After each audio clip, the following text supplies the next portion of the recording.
इसकी प्रवक्ता हैं सुधा जी, स्वागत आपका।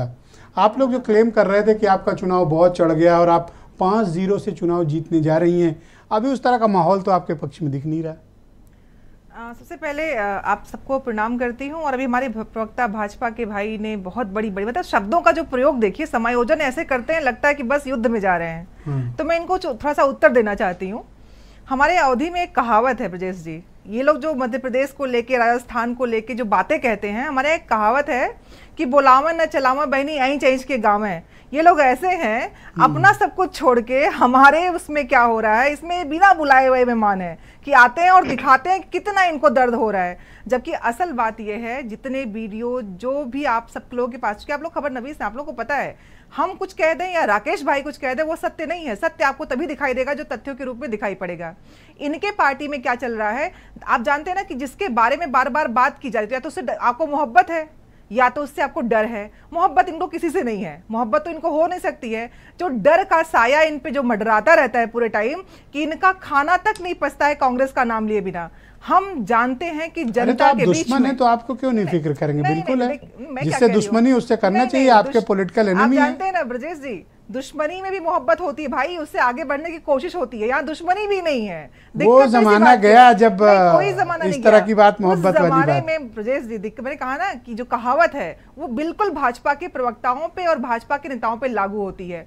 जहाँ जो इन्हें आप भी अपनी पार्टी में बगावत रोक नहीं पा रही हैं। देखिए, आपके यहाँ भी रूठे हुए फूफाओं की तादाद बहुत अधिक है। मैं दोनों को लेके बैठा हूँ, क्लेम करोगे सबका नाम बताऊंगा। मैं बताती हूँ जी। जो रूठे हुए फूफा है, अभी आपने देखा होगा ना कि इनके फूफा लोग कहाँ से फूफा करते हुए कहाँ से निकल रहे हैं, कहाँ कहाँ त्याग पत्र दे रहे हैं। तो मैं उन फूफा, देखिए हर पार्टी में इस तरह की चीजें होती हैं, लेकिन मध्य प्रदेश में क्लीन स्वीप करने वाले हमारे प्रवक्ता जो राकेश भाई कह रहे थे, आपने देखा था सरकार कैसे इनके कब्जे में आई थी। लोकतंत्र का जो मजाक बनाया था इन लोगों ने, उस पे कैसे ये अब मुझे एक राजनीतिक जवाब आपसे चाहिए कि सपा और बसपा यानी एसपी और बीएसपी मध्य प्रदेश में अलग अलग लड़ रहे हैं, आपके भी खिलाफ लड़ रहे हैं। ये स्थिति आपको ज्यादा नुकसान पहुंचा रही है? देखिए ब्रजेश जी, आपने शिवसेना का देखा होगा, आप जानते हैं शिवसेना जब महाराष्ट्र में है, तो जब गठबंधन में होने के बाद भी महाराष्ट्र में चुनाव जब भी हुए हैं, भाजपा और शिवसेना हमेशा अलग होकर लड़ी है। यहाँ पे कभी ऐसा नहीं हुआ था। जब आप राज्यों की बात करते हैं, गठबंधन में सारी पार्टियां अलग अलग विचारधारा की हैं, किसी ने कहीं पे कोई विलय नहीं किया हुआ है कहीं आप भी। मुझे बताइए, सपा बसपा अलग अलग लड़ रहे हैं जी, आपके खिलाफ लड़ रहे हैं, बीजेपी के खिलाफ भी लड़ रहे हैं। बिल्कुल। एंड ऑफ द डे वो किसके वोट पा रहे हैं? एंटी बीजेपी वोट पा रहे हैं।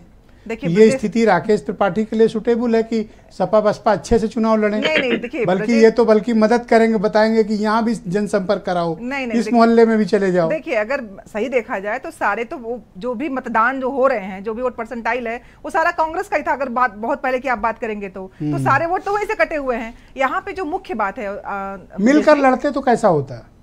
मिलकर लड़ते या न लड़ते, देखिए मैं कभी भी संगठन से इतर कोई ऐसा बयान या ऐसी कोई बात नहीं करना चाहूंगी जो हमारे गठबंधन के लिए नुकसानदेह हो, क्योंकि बहुत बोल देना और फिर उसकी भरपाई न कर पाना ये एक अलग बात होती है। ये जो आप मुझे बता रही हैं, क्या आपके अध्यक्ष को भी ये चर्चा करती हैं आप? नहीं, अध्यक्ष जी जाहिर सी बात ऐसा कोई बात नहीं करते हैं जो कि हमारे गठबंधन के लिए नुकसान। वो तो रोज कुछ न कुछ ऐसा कारनामा कर रहे हैं जिससे शरद शरण की पार्टी डिस्टर्ब है। नहीं, बिल्कुल नहीं, अपने संगठन के लिए काम कर रहे हैं और बेहतर काम कर रहे हैं।